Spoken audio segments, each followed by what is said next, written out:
परमात्मा को पाने तथा उसका वास्तविक लाभ प्राप्त करने के लिए पवित्र बाइबल में प्रमाण है कि प्रभु ने मनुष्य को अपना ही स्वरूप बनाया।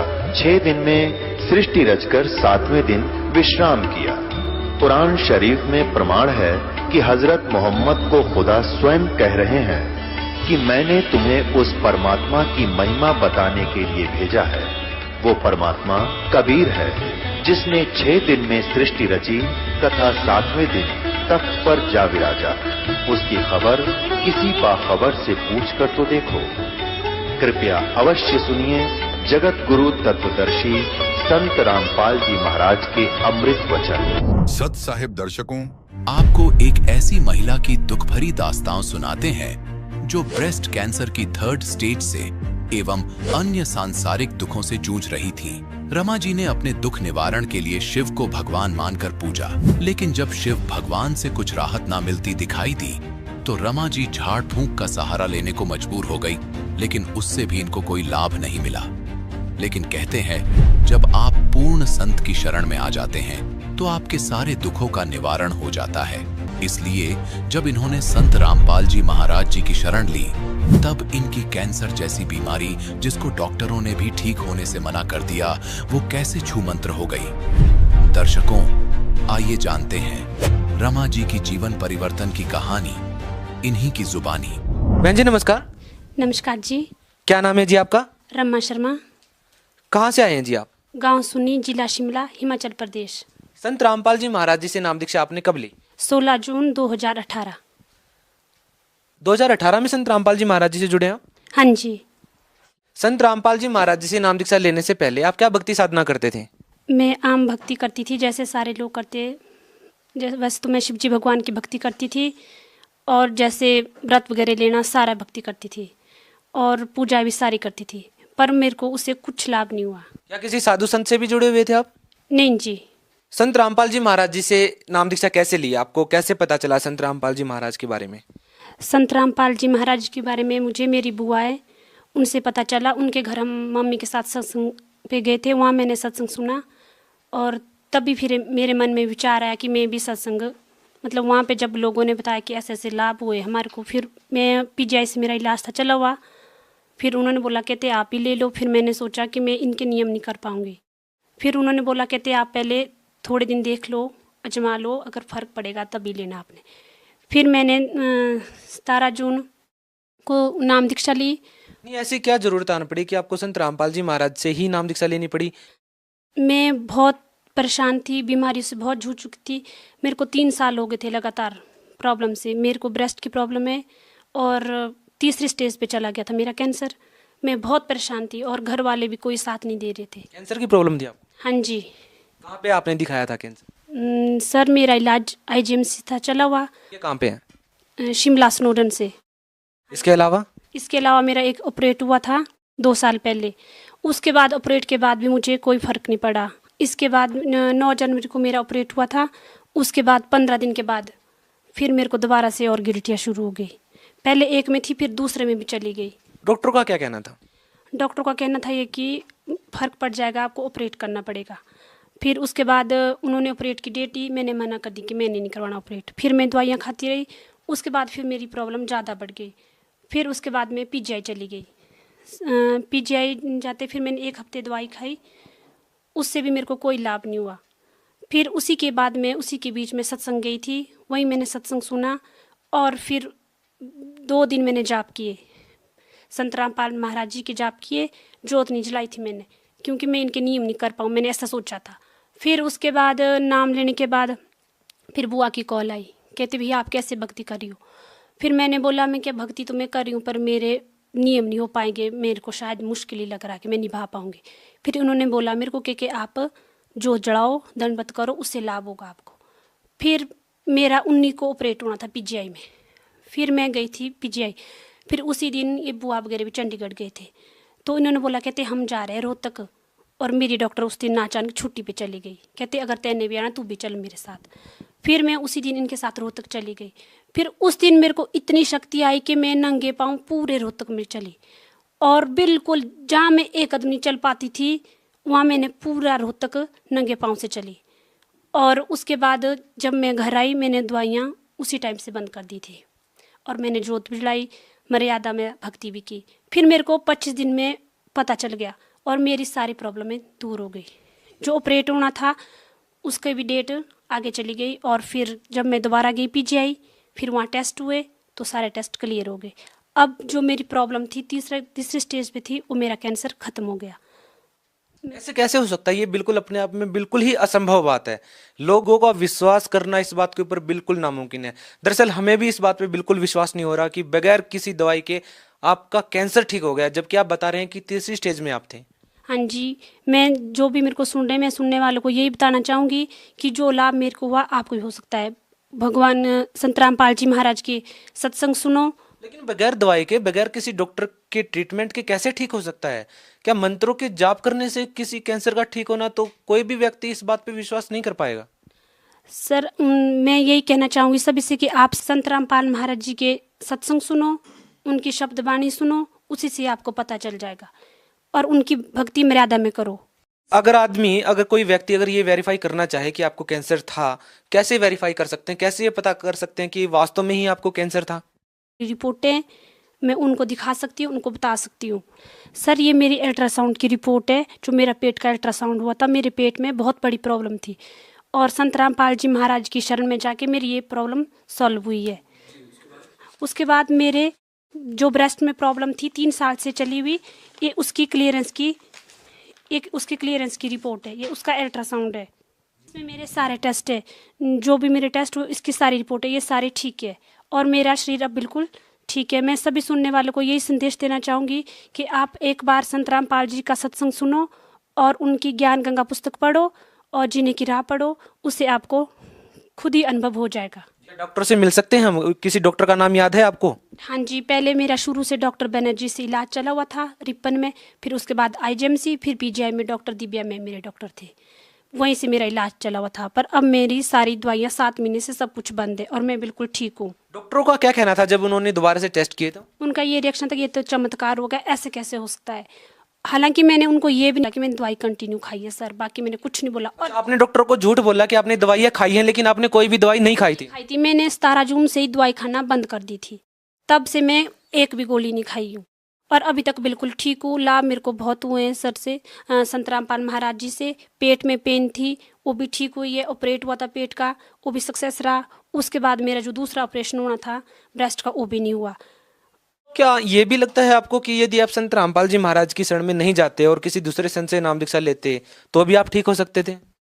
नहीं, मैं कभी ठीक नहीं हो सकती थी, क्योंकि मैंने बहुत पूजाएं की, बहुत जादू टोना बहुत था, उसका निवारण भी किया, बहुत कर्जा किया हुआ लोगों से इसी के लिए ताकि मैं ठीक हो सकूं, पर मेरे को कहीं से लाभ नहीं मिला। संत रामपाल जी की शरण जाने से मेरा परिवार, मेरा शरीर सब कुछ ठीक है, मेरे बच्चे सब कुछ ठीक है। नहीं तो मेरे घर में रोज लड़ाइयाँ झगड़े और मैं रोज कभी कहाँ दर्द, उन सब से मेरे को छुटकारा मिला।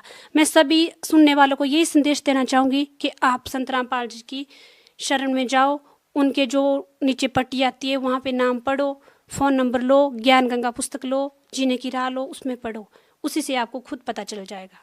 देखिए, बहुत सारे लोग ऐसे हैं जो कैंसर से पीड़ित हैं, लाखों रुपए वो पानी की तरह बहाते हैं, लेकिन फिर भी उनका इलाज नहीं हो पाता, ठीक नहीं हो पाते हैं, और आपको केवल मंत्र जाप करने से आपको लाभ मिल गया।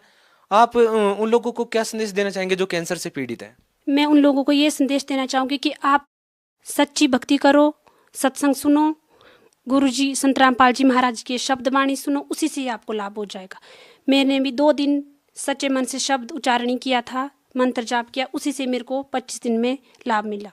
बहुत बहुत धन्यवाद। धन्यवाद सत साहिब जी। दर्शकों, अभी आपने सुने संत रामपाल जी महाराज से दीक्षा प्राप्त करके सुखी हुए भक्त के अनुभव। अब देखिए जगत गुरु तत्वदर्शी संत रामपाल जी महाराज के मंगल प्रवचन। पुण्यात्माओं, आपका सौभाग्य है कि आप जी को उस परम पिता की शरण मिल गई, जिसकी शरण में आने के बाद आपको प्रारब्ध का कर्म को स्थिर देगा नहीं, पाप नहीं दुख देगा। जो आपके भाग्य में पुण्य है वो सुरक्षित रहेंगे, और पुण्य आपको यहाँ वृद्धि करने की एक ऐसी विधि बताई जाती है जिससे पुण्य का ढेर लगता चला जाएगा।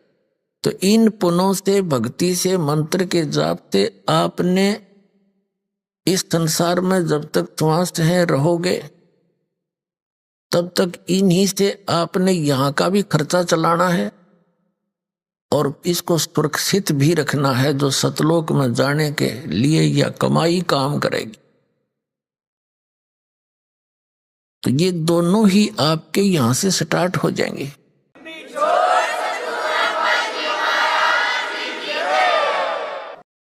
अब कबीर परमात्मा ने क्या बताया है? जग सारा रोगिया रे, जिन सतगुरु वेद न जाण्या, जग सारा रोगिया रे, जग सारा रोगिया रे, जिन सतगुरु वेद न जाण्या, जग सारा रोगिया रे। भाई जन्म मरण का रोग लग्या है, तरसना बडेरी खांसी, जन्म मरण का रोग लग्या है, तरसना बडेरी खांसी, आवागवन की डोर गले में, या पड़ी काल की फांसी, जग सारा रोगिया रे, जिन सतगुरु वेद न जाण्या, जग सारा रोगिया रे, जग सारा रोगिया रे, जिन सतगुरु वेद न जाण्या, जग सारा रोगिया रे। भाई सच्चा सतगुरु कोई है ना पूजे, इन झूठों जगपति आस्ती, सच्चा सतगुरु कोई है न पूजे, इन झूठों जगपति आस्ती, अंधे की बाँ गई अंधे ने, ये मार्ग कौन बतास्ती, जग सारा रोगिया रे, जिन सतगुरु वेद न जाण्या, जग सारा रोगिया रे, जग सारा रोगिया रे, जिन सतगुरु वेद न जाण्या, जग सारा रोगिया रे। भाई देखा देखी गुरु से बन गे, किया न तत्व विचारा, देखा देखी गुरु से बन गे, किया न तत्व विचारा, गुरु से दोनों के सिर पे, यू काल ठोके पंजारा, जग सारा रोगिया रे, जिन सतगुरु वेद न जाण्या, जग सारा रोगिया रे, जग सारा रोगिया रे, जिन सतगुरु वेद न जाण्या, जग।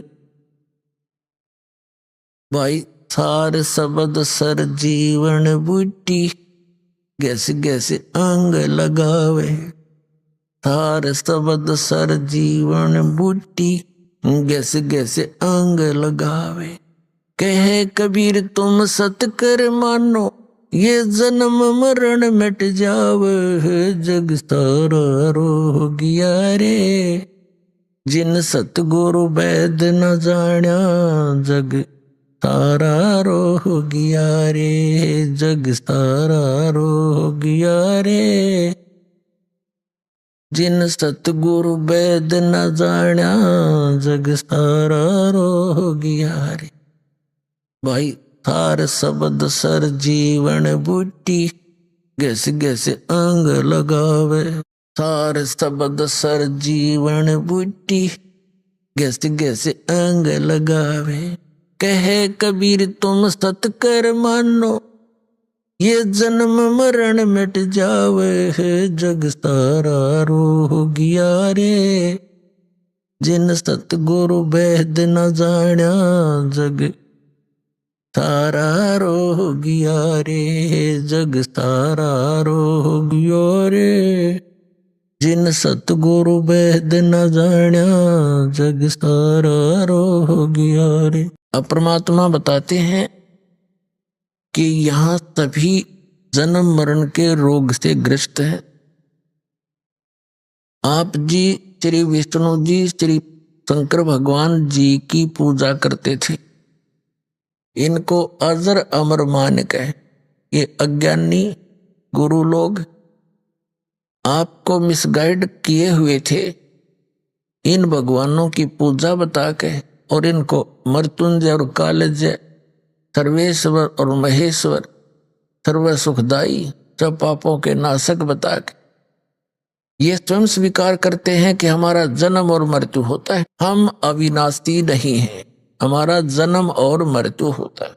अपने आत्मा ये दंत कथा तो ये सुनाते सुनाते इन संतों ने बैठाई दिया। श्रद्धालु का स्वभाव होता है, विद्यार्थी होता है, और जिसके पास ये जाता है किसी के भी माध्यम से, उसकी संत की पूरी महिमा उसके चेले द्वारा सुन के ही जाता है। बड़े पहुंचे हुए महात्मा है, फिर उसको शंका नहीं रहती। जो ज्ञान वो देता सारा सर्वधार्य होता है। और भक्तों का एक विशेष स्वभाव होता है, ब्लाइंड फेथ करते हैं अपने उस गुरु पर, और ये नकली गुरुओं पर ब्लाइंड फेथ कर लिया और उन्होंने सारे उल्टे पाठ पढ़ा दिए। बताओ, आज तक हमारे हिंदू धर्म के धर्म गुरु जो शंकराचार्य और आचार्य को आवे थे, और मंडलेश्वर और ब्राह्मण को आवे थे, और चारों वेदों और पुराणों के वो कंठस्थ ज्ञाता कहलाते थे। ये हमें वेदों, पुराणों और गीता का कैफ है वे नहीं बता पाए आज तक। तो काय के सतगुरु थे ये? आप भी नरक गए और यजमानों को भी साथ लटका ले गए। अब देखो, आपको दिखाते हैं ब्रह्मा विष्णु महेश क्या बताते हैं अपने विषय में। श्रीमद देवी भागवत यानी श्री देवी पुराण गीता प्रेस गोरखपुर से प्रकाशित है।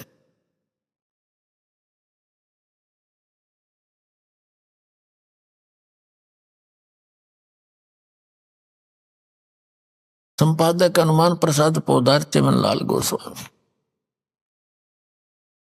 और ये प्रकाशक में मुद्रक है गीता प्रेस गोरखपुर, गोविंद भवन कार्यालय कोलकाता का संस्थान। ये इनके फोन और फैक्स नंबर। एक ही थोड़ा सा दिखा देते हैं आपको, सारा काम हल हो जाएगा। तो 23 पृष्ठ पर 3रा स्कंद, यहाँ विष्णु जी अपनी माता दुर्गा की स्तुति करते हुए कहते हैं, तुम शुद्ध स्वरूपा हो, यह सारा संसार तुम इसे उद्भासित हो रहा है। मैं ब्रह्मा और शंकर हम सभी तुम्हारी कृपा से विद्यमान हैं। हमारा आविर्भाव और तिरोभाव हुआ करता है। आविर्भाव माने जन्म, तिरोभाव माने मृत्यु। हमारा तो जन्म और मृत्यु हुआ करता, केवल तुम ही नित्य हो, जगत जननी हो, प्रकृति और सनातनी देवी हो। भगवान शंकर बोले, देवी यदि महाभाग विष्णु तुम्ही से प्रकट हुए हैं तो उनके बाद उत्पन्न होने वाले ब्रह्मा भी तुम्हारे बालक हुए। फिर मैं तमोगुणी लीला करने वाला शंकर क्या तुम्हारी संतान नहीं हुआ? अर्थात मुझे भी उत्पन्न करने वाली तुम ही हो। शिवे, संपूर्ण संसार की सृष्टि करने में तुम बड़ी चतुर हो। इस संसार की सृष्टि, स्थिति और संहार में तुम्हारे गुण सदा समर्थ हैं। उन्हीं तीनों गुणों से उत्पन्न हम यानी ब्रह्मा विष्णु एवं शंकर नियमानुसार कार्य में तत्पर रहते हैं। इस पवित्र पुराण ने, इस थोड़े से लेख ने 5 कंसेप्ट क्लियर, 5 बिंदु स्पष्ट कर दिए। नंबर 1 कि ब्रह्मा विष्णु महेश नाशवान है, इनकी जन्म और मृत्यु होती है। नंबर 2 दुर्गा को प्रकृति भी कहते हैं। नंबर 3 के रजगुण ब्रह्मा है, सतगुण विष्णु, तमगुण शिव। और नंबर 4 ये कर दिया कि ये केवल नियमित कार्य ही कर सकते हैं, ये ना किसी के संस्कार में कोई वृद्धि कर सकते और ना कम कर सकते। और पांचवा ये हो गया कि ये ब्रह्मा विष्णु महेश की जननी है या इनकी माँ है। हो गया, ये तो ब्रह्मा विष्णु महेश ये तीनों नाशवान हुए, तो ये भी रोगी, जन्म मृत्यु के रोग से ये भी ग्रस्त है। अब इनके पिता हैं ब्रह्म सरपुरुष, जो श्री कृष्ण जी में प्रवेश करके श्रीमद् भगवद गीता जी का ज्ञान दे रहे हैं। वो क्या बताते हैं अर्जुन, चौथे अध्याय के 5 और 9 श्लोक में, दूसरे अध्याय के 12वें श्लोक में गीता जी, और 10वें अध्याय के दूसरे श्लोक में, अर्जुन तेरे और मेरे बहुत जन्म हो चुके हैं, तू नहीं जानता मैं जानता हूं। अपने आत्मा अभी तक तो हम सुनी सुनाई बातों पर विश्वास करते थे, लेकिन दास नहीं मानता इस बात को कि कोई इस दास के केवल उर्वली पर विश्वास कर लेगा। ठीक है, जिन्होंने यह ज्ञान गहनता से सुन लिया उनको तो सारी बात स्पष्ट हो चुकी है, लेकिन इस सत्संग रूपी इस विद्यालय में ये सत्संग रूपी जो लेक्चर चलते हैं, इसमें विद्यार्थी बदलते रहते हैं, श्रोता बदलते रहते हैं। इसलिए दास का प्रयत्न होता है कि जो पहली बार आए हैं उनका भी, उनके सत्र का भी सत्संग हो, और जो 2, 3, 4 बार आ चुके हैं उनके सत्र का भी, और पुराणों के सत्र का भी, जो बहुत पुराने हो गए। तो ये सामूहिक ही ये ज्ञान दिया जाता है, और ये ज्ञान यज्ञ का फल आपको मिलता है। अब देखिएगा, श्रीमद् भगवद गीता, गीता प्रेस गोरखपुर से प्रकाशित है। जयदयाल गोविंद का इसके अनुवादक है। ये इसने अपने हाथ से लिखा है। देखिएगा, श्रीमद् भगवद गीता अध्याय नंबर 4 के और श्लोक नंबर 5, यहां इसका अनुवाद है। हे परंतम अर्जुन, मेरे और तेरे बहुत से जन्म हो चुके हैं, उन सब को तू नहीं जानता किंतु मैं जानता हूं। ठीक हो गया। अब ये चौथे अध्याय के 9वें श्लोक में क्या कहता है, हे अर्जुन, मेरे जन्म और कर्म दिव्य हैं, अलौकिक हैं। ठीक है। अब दूसरे अध्याय के 12वें श्लोक में, ये दूसरा अध्याय नंबर 2 का और श्लोक नंबर यहां 12 है। न तो ऐसा ही है कि मैं किसी काल में नहीं था, अथवा तू नहीं था, अथवा ये राजा लोग नहीं थे, और न ही ऐसा है कि इससे आगे हम सभी नहीं रहेंगे। कहने का भाव ये है कि तेरी भी जन्म मृत्यु बनी रहेगी और मेरी भी बनी रहेगी। अब इस दूसरे अध्याय के 17वें श्लोक में क्या कहता है गीता ज्ञानदाता, अपने से अन्य परमात्मा की महिमा बताता है। कहता है कि नाश रहित तो उसको जान, जिससे ये संपूर्ण जगत दृश्य वर्ग व्याप्त है, और इस अविनाशी का विनाश करने में कोई भी समर्थ नहीं है। अब देखिएगा 10वें अध्याय का दूसरा श्लोक, ये अध्याय नंबर 10 का और श्लोक नंबर 2 है। यहीं पर मेरी उत्पत्ति को गीता ज्ञानदाता ब्रह्म कहता है, मेरा जन्म तो हुआ है, मेरी उत्पत्ति को लीला से प्रकट होने से नहीं, मेरी उत्पत्ति को न देवता लोग जानते हैं और न महर्षि ही जानते हैं, क्योंकि मैं सब प्रकार से देवताओं और महर्षियों का भी आदि कारण हूं। भावार्थ क्या है इस गीता ज्ञानदाता का, कि ये जितने भी इस ब्रह्मांड के अंदर, इसके लोक में 21 ब्रह्मांड में जितने भी ऋषि महर्षि ब्रह्मा विष्णु महेश देवता या जीव हैं, जैसे ब्रह्मा विष्णु महेश की उत्पत्ति दुर्गा और इस काल के संयोग से हुई है, तो ये ब्रह्मा विष्णु महेश को आज तक अपने पिता का ज्ञान नहीं। 3 देव सो उसको धावे, निरंजन का वो पार न पावे। इसने प्रतिज्ञा कर रखी है कि मैं कभी भी अपने वास्तविक रूप में किसी को दर्शन नहीं दूंगा, और अपना मेरा भेद दुर्गा तो किसी को मत बताना। तो दुर्गा देवी जो है, देवी जी उस निरंजन के डर से उसका कोई यथार्थ ज्ञान अपने बच्चों को भी नहीं बताती। ये तो परमात्मा आए, कबीर भगवान जो सबके जनक हैं, जिसने इस निरंजन की भी उत्पत्ति की, ज्योत निरंजन ब्रह्मा विष्णु महेश के पिता की, और दुर्गा की उत्पत्ति उन्हीं से हुई, वो सबके जनक है। उसने आके इनकी जन्म और मृत्यु बताई, इनकी स्थिति बताई, ब्रह्मा विष्णु महेश की स्थिति बताई।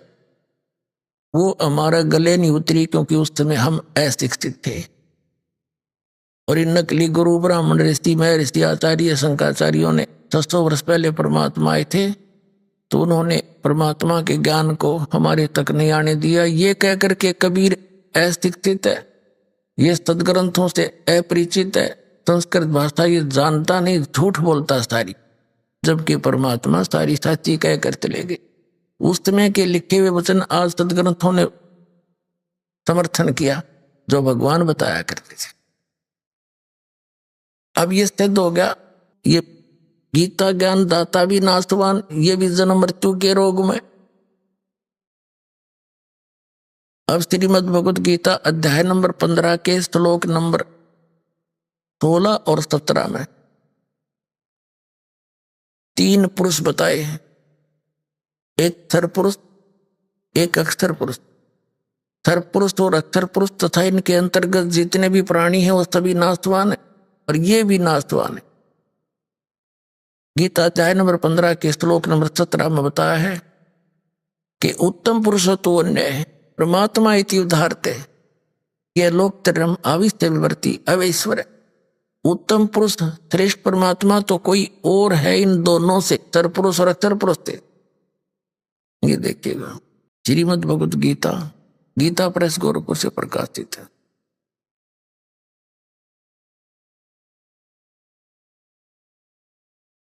अध्याय नंबर 15 का श्लोक नंबर 16 और 17 दिखाते हैं आपको। श्रीमद् भगवत गीता अध्याय नंबर 15 का और श्लोक नंबर 16 यहां पर है। द्वौ माने दो, इमौ माने इस, पुरुषो माने पुरुष यानी प्रभु, लोके सर्च अक्षर एवं सर्व सर्वाणी भूतानि कटुस्थ अक्षर उच्यते। इसका अर्थ ये बनता है, इस संसार में नाशवान और अविनाशी भी ये 2 प्रकार के पुरुष हैं। यहां इन्होंने अर्थ कर दिया, इनका नहीं, यह लिखना था जैसे ये संस्कृत को देखेंगे आसानी से समझना।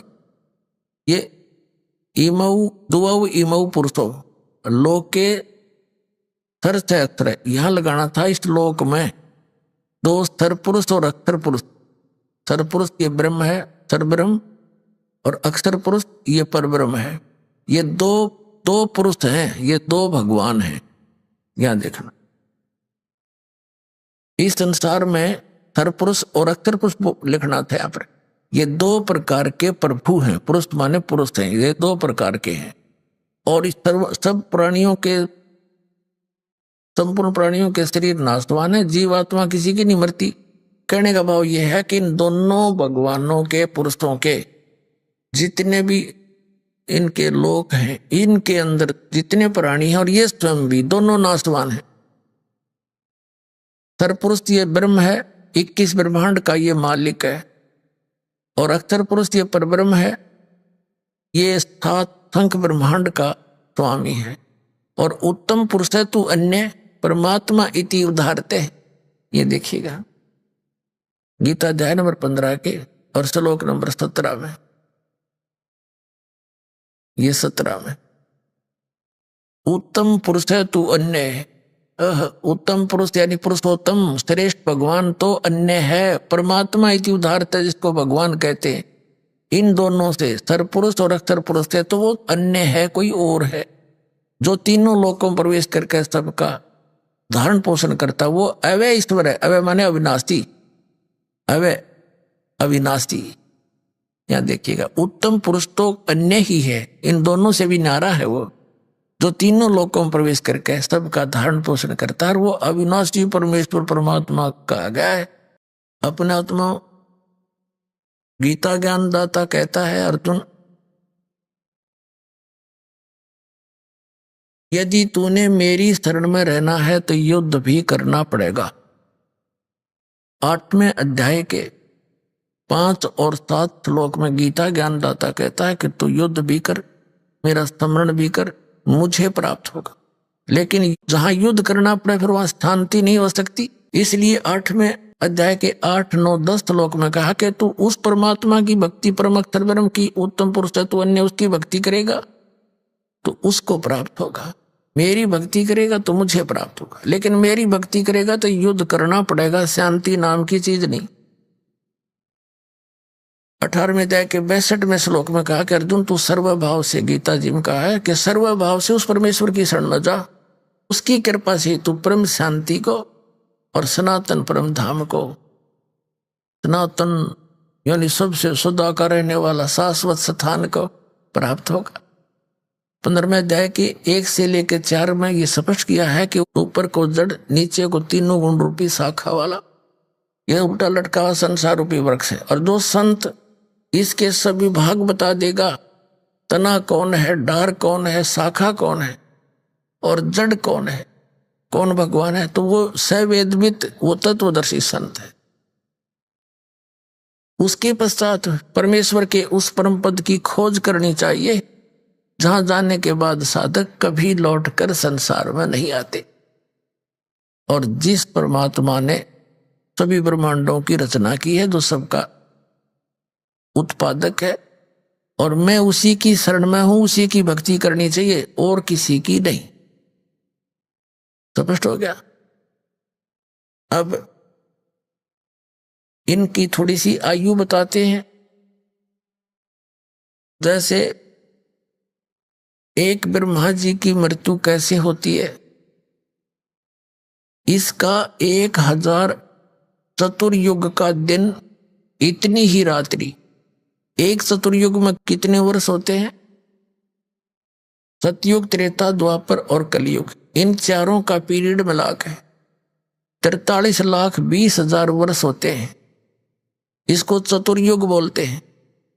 ऐसे ऐसे 1000, वैसे तो 1008 होते हैं, लेकिन लंब सम मान कर चलते हैं, संख्या बहुत घनी हो जाती है। 1000 चतुर्युग का दिन ब्रह्मा जी का, 1000 चतुर्युग की रात्रि। ऐसे 30 दिन रात का महीना और 12 महीने का एक वर्ष हुआ, और 100 वर्ष की आयु है ब्रह्मा जी की। मृत्यु हुई। फिर इसके बाद विष्णु जी की ब्रह्मा जी से 7 गुना अधिक आयु है, यानी इससे 7 गुना होगी, 700 वर्ष हो गए, उस प्रकार बने हुए वर्ष। और भगवान शंकर की विष्णु जी से 7 गुना आयु है, और फिर भी मृत्यु होगी, यानी ब्रह्मा जी से 4900 गुना हो गया। इतनी लंबी उम्र है और फिर भी मृत्यु होगी इसकी। इस प्रकार जो शंकर जी तमोगुण मरेंगे, उसके ऐसे ऐसे 70,000 बार ये तमोगुण शंकर जी की मृत्यु हो लेगी। ये क्या करता है काल? जैसे ब्रह्मा की मृत्यु निश्चित, विष्णु की निश्चित, शिव की निश्चित, समय कितना ही हो। उससे पहले ये अपनी पत्नी दुर्गा के संयोग से उन्हीं ऊपर इसने 3 स्थान बना रखे हैं, एक रजोगुण प्रधान, एक सतोगुण प्रधान, एक तमोगुण प्रधान। जैसे एक कक्ष में, एक मकान में 3 कक्ष हों, एक कक्ष के अंदर साधु संत फकीरों के चित्र लगे हों, दूसरे में अश्लील चित्र लगे हों, और तीसरे में देशभक्त शहीदों के चित्र लगे हों। तो जिस भी कक्ष में जैसे चित्र लगे हैं, व्यक्ति का वहां वैसा ही मन बन जाता है, वैसी उसकी भावना जब तक उसमें रहेगा, उनके सब चित्रों को, उनको देखकर उनके गुणों को वैसा ही स्वभाव बन जाता है। ऐसे ही इसने ऊपर अपने ब्रह्मांड के ऊपरले स्थान पर एक गुप्त स्थान बना रखे हैं। तो वहां इसने ऐसे 3 स्थान बना रखे हैं। तो वहां दुर्गा को जब ये ब्रह्मा जी की उत्पत्ति करता है नए जीव की, तो दुर्गा को बना लेता है सावित्री रूप, और स्वयं बन जाता है पंचमुखी ब्रह्मा। और फिर उनके संयोग से जो पुत्र होता है वैसे स्वरूप का वैसे स्वभाव का बन जाता है, फिर उसको कोमा में रखते हैं, ये परवरिश जारी रहती है। ब्रह्मा की मृत्यु होते ही युवा ब्रह्मा को एज इट इज रख देते हैं और फिर वो नए सिरे से काम संभाल लेता है। ऐसे ही विष्णु जी को तैयार करके रखते हैं। वो विष्णु मर जाता है, वो ब्रह्मा मर जाता है, वो शिव मर जाता है, वो आत्माएं 84 लाख योनियों में चली जाती हैं और नई अच्छी आत्माओं को, वो पुण्यात्माओं को वहां उन पदों पर फिर नियुक्त कर देता अपने पुत्रों के रूप में, अपने इस व्यवस्था को बनाए रखने के लिए। तो 70,000 बार जब यो तमोगुण शिव की मृत्यु हो जाती है तब एक ब्रह्मांड का पूरा विनाश हो जाता है। उसमें ये काल वहां बैठा होता है, इस काल की भी मृत्यु होती है, दुर्गा की भी मृत्यु होती है। सभी ब्रह्मांड में आग लग जाती है और सब जल जाता है। अब तत्व अपने अपने सतीथि में भिन्न भिन्न हो जाते हैं। फिर यहां से ये क्या ऑटोमेटिक सिस्टम बना रखा है परमात्मा ने इसके लिए। ये क्या करते हैं, इस ब्रह्मांड से सभी प्राणी ऊपर को उठ जाएंगे, नू के नू, और ये यहाँ के जितना भी तत्व है ये यहीं रह जाएगा, जो भी यहाँ इसका मटेरियल है ये ऊपर चले जाएंगे एकदम पूरी स्पीड तय। वो दूसरे ब्रह्मांड में प्रवेश कर जाएंगे, सुराख उसके अंदर से जाते हैं, जैसे चीट खकाट उठे कण जाते हैं। आप कभी प्रकाश की रोशनी में देखते हो ऐसे, तो ऐसे जाते हैं ऊपर को, तो दूसरे ब्रह्मांड में जाते ही ये अन्य प्राणी अचेत हो जाते। और ऐसी सिस्टम बना रखा परमात्मा ने, दुर्गा और इस काल के दोनों के युवा शरीर बन जाते हैं, नए शरीर बन जाते। तो ये फिर अपने संयोग से, अपने वचन से, कुछ अपने मैथुन क्रिया से उन्हें फिर दूसरे ब्रह्मांड में सृष्टि रचते हैं और फिर इसी प्रक्रिया से धीरे धीरे वहां पूरा फैल जाता। तब तक अरबों वर्ष खरबों वर्षों के बाद नंबर आता है दूसरे ब्रह्मांड का। तब तक इसके अंदर जो भी मटेरियल है एज इट इज रहता है, फिर वो धीरे धीरे प्रकृति के नियम से अपने आप ये सब बनते चले जाते हैं। पृथ्वी बनती है, फिर उसको प्रसारी व्यवस्था बनती। ये इन पर वैज्ञानिक माथापच्ची करते रहते हैं, ये धातु ज्ञान के आसपास भी नहीं पहुंच सकते। तो फिर क्या होता है, इस प्रकार इनकी मृत्यु होती है। ऐसे जो 70,000 बार तमोगुण शिव की मृत्यु के बाद जो एक ब्रह्म मरा, सरपुरुष की मृत्यु हुई, ये एक युग माना जाता है। किसका? अक्षर पुरुष का। अक्षर पुरुष का एक युग हो गया। और ऐसे ऐसे 1000 युग का उस अक्षर पुरुष का दिन, इतनी ही रात्रि, और ऐसे 30 दिन रात का एक महीना, और 12 महीने का उसका एक वर्ष, और 100 वर्ष की आयु उस अक्षर पुरुष की, उसकी भी मृत्यु। अब देखो पुण्यात्मा, कितनी लंबी उम्र है उस अक्षर पुरुष की। अपने पास कोई कैलकुलेशन नहीं, सिर्फ इस प्रकार ही ये इसको काउंट किया जा सकता है जैसे दास आपको बता रहा। और फिर उसकी भी मृत्यु। तो यहां बताते हैं आदरणीय गरीबदास साहिब जी, परमात्मा कबीर जी से प्राप्त ज्ञान के आधार से, एती उम्र बुलंद मरेगा अंतरे, क्योंकि कोई सतगुरु लगे न कान न भेटे वो संतरे। इतनी लंबी भी आयु आपकी हो जाएगी तो भी अंत में मृत्यु होगी। ऐसा क्यों हो रहा है? क्योंकि सतगुरु लगे न कान, यानी सतगुरु के वाणी तेरे कान नाम पड़ी नहीं, और ना भेंटे वो संत रे।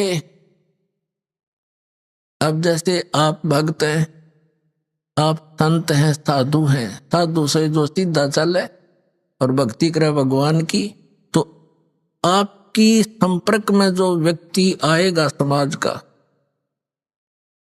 तो आप उनको समझाने की चेष्टा करोगे, पुस्तक दोगे, सीडी दोगे, आजकल तो बहुत सिस्टम हो गया, और फिर सतगुरु के पास लाओगे। तो यहाँ परमात्मा कहते हैं कि जो इतनी लंबी उम्र भी प्राप्त हो जाती है, सतगुरु नहीं मिलते हैं, क्योंकि उनकी होती है जिनको किसी भी युग में आप जैसे पुण्यात्मा नहीं मिले जो उनको ये कह सके कि भाई तत्व ज्ञान तो वहां मिलता है, सतगुरु आए हुए हैं, चलो आपको उपदेश दिलाते हैं। तो तब तक वो इतनी लंबी उम्र प्राप्त करके भी अंत में जन्म और मृत्यु के दीर्घ रोग में ग्रस्त रहे। तो परमात्मा क्या बताते हैं, जग सारा रोगिया रे, जिन सतगुरु वेद न जान्या, जग सारा रोगिया रे। अभी आपने सुने संत रामपाल जी महाराज के मंगल प्रवचन। आइए अब सुनते हैं संत रामपाल जी महाराज से नाम दीक्षा लेकर सतभक्ति करके अद्भुत लाभ प्राप्त करने वाले अनुयायी के विचार। दर्शकों, हर मनुष्य कामना करता है कि जो भक्ति वो कर रहे हैं उससे उन्हें शारीरिक, मानसिक और आध्यात्मिक लाभ मिले, उनकी तमन्नाएं पूरी हों। पर विभिन्न गुरुओं पंथों के चलते उन्हें सच्चे परमात्मा के मार्ग का ज्ञान नहीं हो पाता और इन लाभों को प्राप्त करने से वंचित रह जाते हैं। लेकिन आज हम आपको जिस श्रद्धालु का अनुभव सुनाने जा रहे हैं, उन्होंने सच्चे गुरु की शरण प्राप्त कर अपनी अधूरी तमन्ना को पूरा होता देखा है और सर्व लाभ प्राप्त किए हैं। ये हैं कुरुक्षेत्र, हरियाणा की महक जी। इनकी माताजी ने राधा स्वामी पंथ में अपना काफी लंबा अरसा बिताया है और खूब सेवा की, पर अंत में बीमारियों, दुखों के अलावा कुछ हाथ नहीं लगा। आर्थिक तंगी थी और घर में सभी किसी न किसी बीमारी से ग्रस्त रहते थे। इसी कहर की लहर के चलते इनके पिताजी की भेंट होती है संत रामपाल जी महाराज जी के शिष्य से। आध्यात्मिक गूढ़ रहस्यों की जानकारी होने के बाद महक जी परिवार सहित संत रामपाल जी महाराज जी के सतलोक आश्रम जाती हैं, जहां का प्यार भरा मनमोहक वातावरण देख ये प्रभावित होकर नाम दीक्षा ग्रहण करती हैं। उसके पश्चात तो मानो महक जी की जिंदगी में नया उजियाला छा गया। सच्ची भक्ति से इनकी अधूरी संतान प्राप्ति की तमन्ना पूर्ण हुई और अनेकों अद्वितीय चमत्कार हुए। अब आप स्वयं सुनिए महक जी के जीवन परिवर्तन की सच्चाई, उनकी आप बताई। नमस्कार जी। नमस्कार सर जी। क्या नाम है बहन जी आपका? महक दासी। बहन जी आप कहाँ के रहने वाली हैं? गांव झांसा, डिस्ट्रिक्ट कुरुक्षेत्र, तहसील पेवा की रहने वाली हूँ। बहन जी संत रामपाल जी महाराज से नाम दीक्षा आपने कब ली? मैंने 18 सितंबर 2013 में नाम दीक्षा ली संत रामपाल जी महाराज से। बहन जी संत रामपाल जी महाराज से नाम दीक्षा लेने से पहले क्या आप कोई भक्ति साधना भी करती थी? हाँ जी, हम राधा स्वामी पंथ से जुड़े हुए थे। मेरे मम्मी पापा 30 साल से राधा स्वामी पंथ से जुड़े हुए थे। तो मेरी मम्मी 15 साल से पाठी की सेवा कर रही थी। वहाँ पे उन्हें जितनी सेवा वो वहाँ करके आती थी, घर आके उतना ही घर में कलेश, पैसों की इतनी तंगी थी, बहुत परेशान थे, घर में इतनी लड़ाई झगड़ा, पैसे एक एक पैसे के लिए रोते थे। 10 रुपये की अहमियत भी हमें पता चलती थी कि 10 रुपये क्या होते हैं। इतने हम दुखी हो चुके थे इस पंथ में जुड़ के। पर हम किसी को ये नहीं कह सकते थे कि हम इतने परेशान हैं या कुछ, हम किसी को ये नहीं बता सकते थे। हमने देवी देवताओं की पूजा करी। मेरे पापा का एक्सीडेंट हुआ, ट्रेन एक्सीडेंट हुआ, मेरे पापा का टांग कट गई उनकी। फिर भी लोग ये कहते थे कोई नहीं, पर बचा लिया इनको, बाबा जी ने बचा लिया। हम पर इतने दुखी थे, इतना घर में कलेश, हम बिल्कुल बेरोजगार ही हो गए थे। मेरे पापा घर बैठ गए थे, चंडीगढ़ एडमिट रहे इतना टाइम। फिर उनकी जब टांग ठीक हुई तो फिर उसके बाद वो उनकी बॉडी की सारी नसें ब्लॉक हो गई थी। वो बेड पे बिल्कुल हो गए थे, बाथरूम सब कुछ बीच में ही होने लग गया था। इतने परेशान थे, रोटी खानी उनको उठा के बिठा के फिर उनको खाना खुना खिलाना पड़ता था। बहुत ज़्यादा दुखी हो चुके थे हम। फिर हम उनके मेरे पापा जैसे ही मेरे पापा का एक्सीडेंट हुआ था, हमारी शॉप थी, स्वीट हाउस था, तो हमारा काम बिल्कुल ठप हो गया। हलवाई भी छोड़ के चला गया। बहुत ज़्यादा काम, 10 रुपये की सेल भी नहीं रह गई थी हमारी दुकान पे। घर से ही लेके खा रहे थे जो भी खाना था। तो मेरा भाई जॉब करता था, वो अप डाउन करता था, करनाल जाना, कहीं भी जाना। तो हमने सोचा वो दुकान सेल कर देते हैं तो हम कुरुक्षेत्र में घर ले लेंगे। तो हमने वो दुकान सेल करके हमने कुरुक्षेत्र में घर लिया। बहन जी तो फिर आप संत रामपाल जी महाराज की शरण में कैसे आए? हम संत रामपाल जी महाराज की शरण में यूँ आए, जब हम शिफ्ट हुए थे जिस दिन, मेरे पापा काम तो करते नहीं थे, वो घर ही बैठे रहते थे। तो जैसे ही गली में वो बैठ जाते थे। जैसे ही हम शिफ्ट हुए थे, तीसरे दिन ही मेरे पापा बाहर बैठे थे, तो वो आगे भगे जी। उन्होंने बताया कि ऐसे ऐसे राधा स्वामी पंथ ये है वो है, गलत बताने लगे कि वो वहाँ ज्ञान सही नहीं है, भक्ति सही नहीं है, काल के नाम दिए जाते हैं, वो भक्ति बिल्कुल गलत है। आप बिल्कुल काल के मुंह में जाओगे, आप भक्ति सही भक्ति नहीं कर रहे। संत रामपाल जी महाराज की शरण में आओ। जब मेरे पापा ने आके घर बताया कि ऐसे ऐसे एक बंदा आया है कि ऐसे ऐसे गुरुजी बाबा जी के बारे में गलत बोल रहा है, तो मेरी मम्मी ने कहा उस बंदे को घर नहीं पड़ने देना, वो घर नहीं आना चाहिए वो बंदा। मैंने उस बंदे को देखना भी नहीं है कि वो घर गुरुजी हमारे बाबा जी की निंदा करता है। वो रोज़ आता, रोज़ मेरे पापा को समझा के जाता। पुस्तक दी उसने, मेरे पापा पुस्तक पढ़ते थे 3 महीने तक। वो फिर मेरी मम्मी कहने लगी एक बार चलो उसको लेके आओ, कहता क्या है। वो बताता था कि आपकी सारी तंगी, आर्थिक तंगी ठीक हो जाएगी, आपको सारे सुख मिलेंगे, कोई तंगी नहीं रहेगी, शारीरिक सुख, आर्थिक सुख, मानसिक सब प्रकार के आपको सुख मिलेंगे संत रामपाल जी महाराज की शरण में आने से। तो जैसे ही वो फिर मेरी मम्मी ने कहा उनको एक बार घर लेके आना। जब वो भगत जी हमारे घर आए तो हमें ज्ञान समझाते रहे 3 महीने। वो भगत जी हमको ज्ञान समझाते रहे कि ऐसे ऐसे परमात्मा आए हैं, ये भक्ति है। संत रामपाल जी महाराज ये भक्ति शास्त्र अनुसार भक्ति कराते हैं कि ये सही भक्ति क्या है, वेदों में क्या लिखा है, कुरान में क्या लिखा है, शास्त्रों में क्या लिखा है, तो बाइबल में, ग्रंथ साहिब में क्या लिखा हुआ है कि परमात्मा कौन है। राधा स्वामी पंथ में हमें यही बताया जाता था कि परमात्मा निराकार है, बूंद सागर में जाके समा जाती है, उनका सिर्फ प्रकाश है, वहाँ पे कोई परमात्मा नहीं है। तो फिर वो ऐसे से बता के हमें जाते थे। अचानक ऐसे हुआ, जैसे मेरी मम्मी को कहा, फिर मेरे मम्मी पापा मान गए नाम लेने के लिए कि हम नाम ले लेते हैं। तो भगत जी को घर बुलाया कि ऐसे ऐसे नाम लेना। गुड़िया रोई जा रही है कि उसने नाम लेना है, उसके मन में पता नहीं क्या हो रहा है कि मैंने नाम लेके आना है। जब हम अगले दिन संत रामपाल जी महाराज की शरण में जब हम गए, तो जब हम आश्रम में गए, इतना अच्छा माहौल वहाँ पे, सारे कह रहे थे भगत जी करके, इतने प्यार से आदर से बुला रहे थे। वहाँ निःशुल्क नाम दीक्षा मिली हमें, खाना पीना सब कुछ निःशुल्क था और देसी घी का भंडारा होता था वहाँ पे। वहाँ ऐसा माहौल हमें कहीं भी देखने को नहीं मिला। संत रामपाल जी महाराज की जब शरण में गए हम, तो जब हम लाइन में, जब दर्शनों की लाइन में लगे, तो हमें संत रामपाल जी महाराज ने जब दर्शन दिए, सिर पे हाथ रखा। जब मेरी मम्मी के सिर पे हाथ रखा तो मेरी मम्मी के सिर पे ऐसी चक्की, मम्मी कहती ऐसी चक्की घूमी कि इतना सिर से जैसे पता नहीं टनों वजन मेरा सिर से हल्का कर दिया परमात्मा ने। मेरी मम्मी ने कहा कि गुरुजी हम संत रामपाल जी महाराज, जब हम राधा स्वामी पंथ से जुड़े थे 30 साल से, तो संत रामपाल जी महाराज ने कहा बेटा तुम काल के जाल से बच के आए, परमात्मा ने तुम्हें निकाल लिया वहाँ से। हम ऐसे संत रामपाल जी महाराज की शरण में आए। बहन जी, संत रामपाल जी महाराज से नाम दीक्षा लेने के बाद क्या आपको कोई लाभ भी प्राप्त हुए? हाँ जी सर, संत रामपाल जी महाराज की शरण में आने से पहला लाभ तो मुझे ये हुआ, मैंने कोई गुरु नहीं बनाया था। प्रथम गुरु मेरे संत रामपाल जी महाराज थे और आखिरी गुरु भी संत रामपाल जी महाराज ही हैं, क्योंकि इन्होंने मुझे गुरु के बारे में कुछ नहीं पता था कि गुरु होता क्या है, ये गुरु क्यों बनाते हैं। गुरु होता है वो हमें इतने सुख दे सकता है, हमें मोक्ष करा सकता है। मेरे को सतलोक के बारे में कुछ नहीं पता था, ये स्वर्ग क्या होता है, सतलोक नरक कुछ नहीं, मेरे को इस बारे में कोई जानकारी नहीं थी।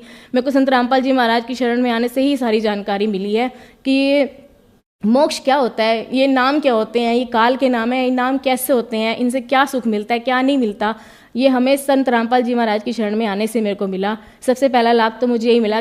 संत रामपाल जी महाराज की शरण में आने के बाद मेरी मम्मी की थायराइड की प्रॉब्लम ठीक हो गई थी। मेरी मम्मी थायराइड की गोली खाती थी, 8-10 साल से मेरी मम्मी थायराइड की गोली खा रही थी। वो संत रामपाल जी महाराज ने नाम लेने से वो मेरी मम्मी की दवाई बंद होगी, अब वो ठीक है।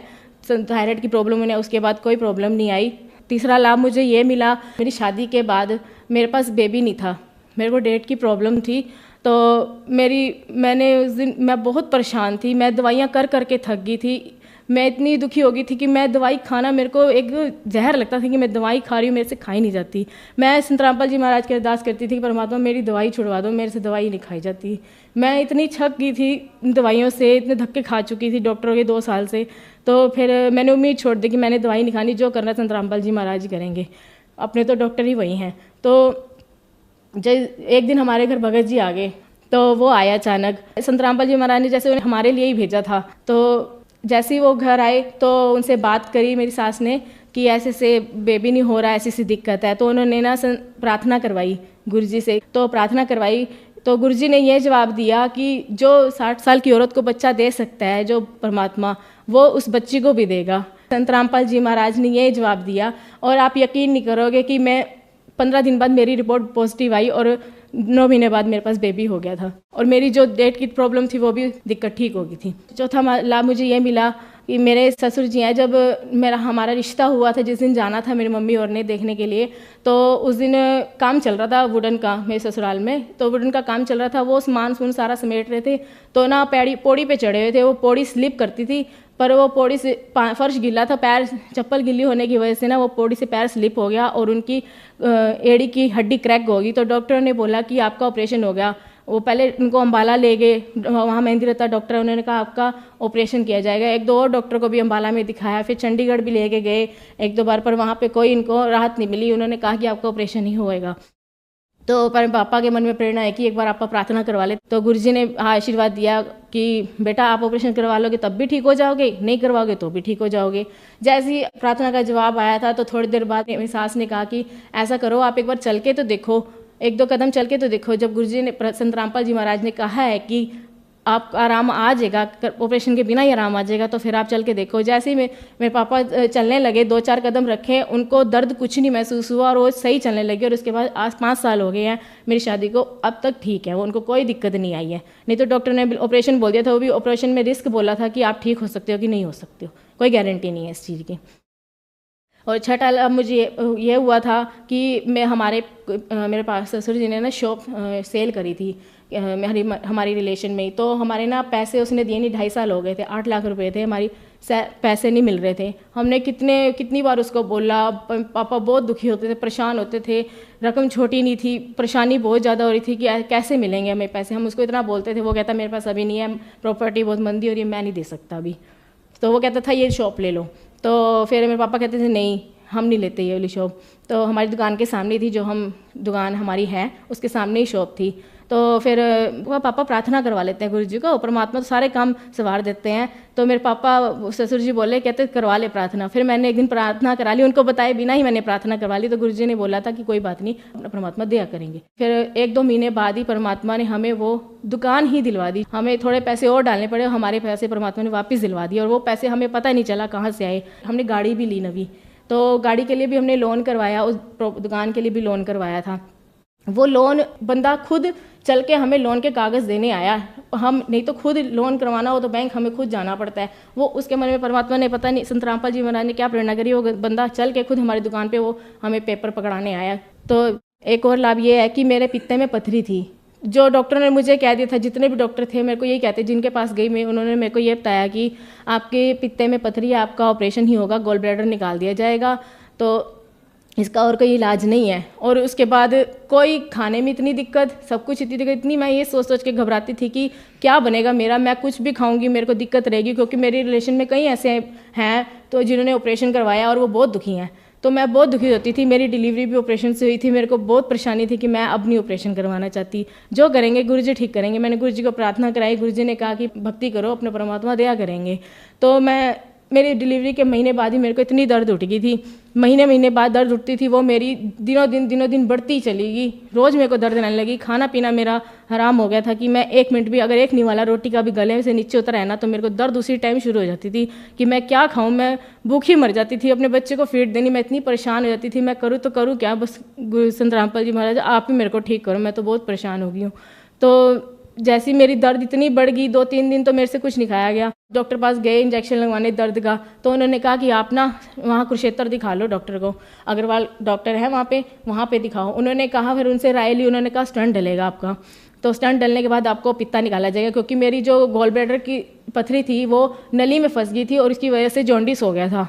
जॉन्डिस की वजह से मेरी हालत ज़्यादा ख़राब हो गई थी, दर्द इतनी रह रही थी, वो सूज गई थी। 4.2 mm की नली थी और पथरी फंसने की वजह से 9.4 mm की हो गई थी नली, तो उसकी वजह से इतनी दर्द होती थी। उसी वजह से ही मेरे से खाया पिया नहीं मुझसे जाता था। जब हम डॉक्टर पास गए, डॉक्टर ने कहा कि आप पंचकुला जाओ, वहाँ पे स्टंट डलेगा, स्टंट डलने के बाद आपका ऑपरेशन किया जाएगा। तो फिर हम वहाँ गए, वहाँ पे हम स्टंट डलवा के आए। स्टंट डलवाने के बाद मेरी दर्द तब भी ख़त्म नहीं हुई। वो नली में से पथरी जरूर निकल गई पर मेरी दर्द नहीं गई, स्वेलिंग जो थी उसकी वजह से मेरी दर्द नहीं गई। तो जब हम आए, एडमिट रही 4 दिन मैं अग्रवाल हॉस्पिटल में, बहुत ज़्यादा परेशान होगी मैं। डॉक्टर ना आगे टालते गए कि आपकी डेट आगे रख देंगे, आप हफ्ते बाद आ जाना। उन्होंने कहा ऑपरेशन कर देते, मैं कहा नहीं, मैंने ऑपरेशन नहीं कराना, मेरा मन इतना था मैं ऑपरेशन नहीं कराऊंगी, जो करेंगे गुरुजी ठीक करेंगे, मैं दर्द सहन कर लूँगी पर मैं मैं ऑपरेशन नहीं करवाऊंगी, मैंने नहीं अपना ऑपरेशन करवाना दोबारा। तो फिर मेरे फादर इन लॉ ने, पता नहीं परमात्मा ने क्या प्रेरणा करी कि जैसे हम जिस दिन हमने फिर स्टंट निकलवाना था, लास्ट दिन था स्टंट निकलवाने का, आखिरी डेट आई थी, तो मेरी सास के मन में प्रेरणा है कि चल एक बार अल्ट्रासाउंड करवा लेते हैं, क्या रिपोर्ट आएगी। तो उन्हें फिर वहाँ जब गए हम कुरुक्षेत्र अल्ट्रासाउंड करवाने, तो मेरी गोल ब्लैडर में स्टोन एक भी नहीं था और मेरा गोल ब्लैडर बिल्कुल क्लियर था। मैं इतनी खुश हुई, परमात्मा के दंडवत प्रणाम किए संत रामपाल जी महाराज के आगे कि संत रामपाल जी महाराज आपने बहुत दया की। मैं इतना रोई संत रामपाल जी महाराज के आगे, परमात्मा ने मेरे ऊपर बहुत दया करी। जब हम आए घर तो अगले दिन हमने वहाँ जाना था पंचकूला जब हम गए तो वहाँ पे डॉक्टर को रिपोर्ट दिखाई। डॉक्टर तो हैरान हो गए कि पित्ते की पथरी निकल गई है और बिना ऑपरेशन के निकल गई है। तो हमने कहा हम संत रामपाल जी महाराज की शरण में जुड़े हुए हैं, उन्होंने ही हमारी पथरी निकाली है, नहीं तो हमने तो ऑपरेशन ही करवाना था। फिर हम स्टंट निकलवा के घर आए, उसके बाद मैं बिल्कुल ठीक हूँ, मेरे को कोई दिक्कत नहीं है। मैंने अल्ट्रासाउंड भी करवाया था, मेरी रिपोर्ट बिल्कुल नॉर्मल आई है, कोई दिक्कत नहीं है संत रामपाल जी महाराज की। जैसे ये परमात्मा संत रामपाल जी महाराज ने मुझे सुख दिए। सर ये मेरी रिपोर्ट है, गोल ब्लैडर में मल्टीपल कैलकुली, तो थोड़ी छोटी छोटी पथरियाँ थी गोल ब्लैडर में, भरा हुआ था गोल ब्लैडर मेरा पथरी से। फिर ये इसके बाद ये मेरी स्टंट डलने से पहले की रिपोर्ट है, जब मेरी पथरी दिखाई गई थी। उसके बाद मेरी ये रिपोर्ट है, जब मैंने स्टंट निकलने से एक दिन पहले करवाई थी।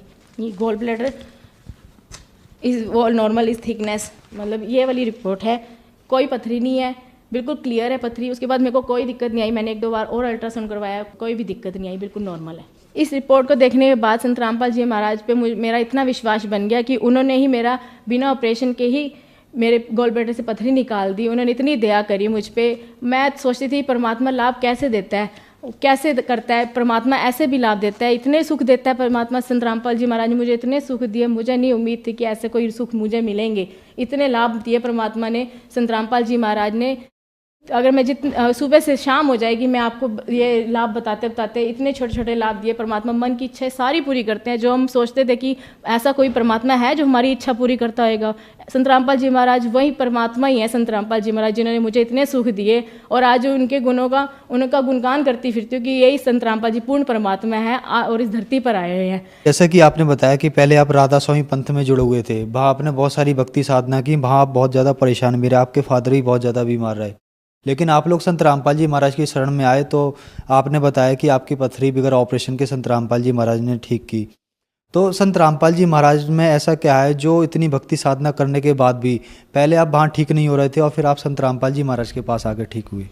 संत रामपाल जी महाराज शास्त्र अनुकूल भक्ति कराते हैं, वेदों शास्त्रों से प्रमाणित भक्ति कराते हैं। उन्होंने ही बताया कि परमात्मा कौन है।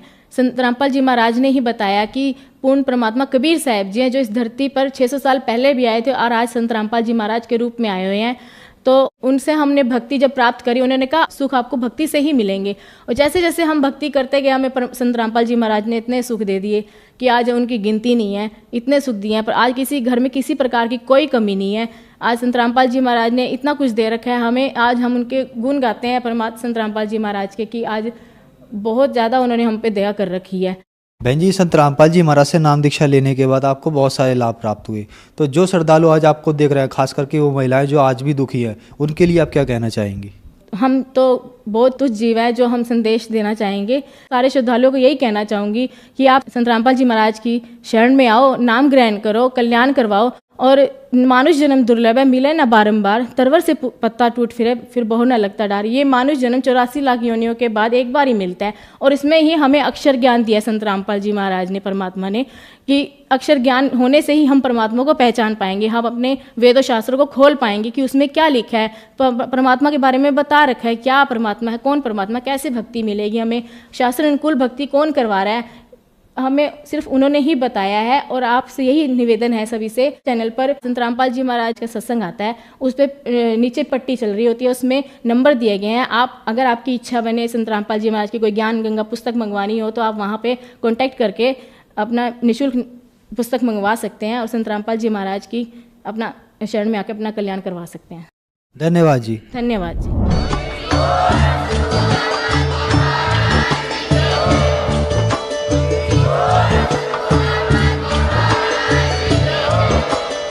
आप सुन रहे थे जगत गुरु तत्वदर्शी संत रामपाल जी महाराज जी के मंगल प्रवचन। अधिक जानकारी के लिए विजिट कीजिए हमारी वेबसाइट www.jagatgururampalji.org।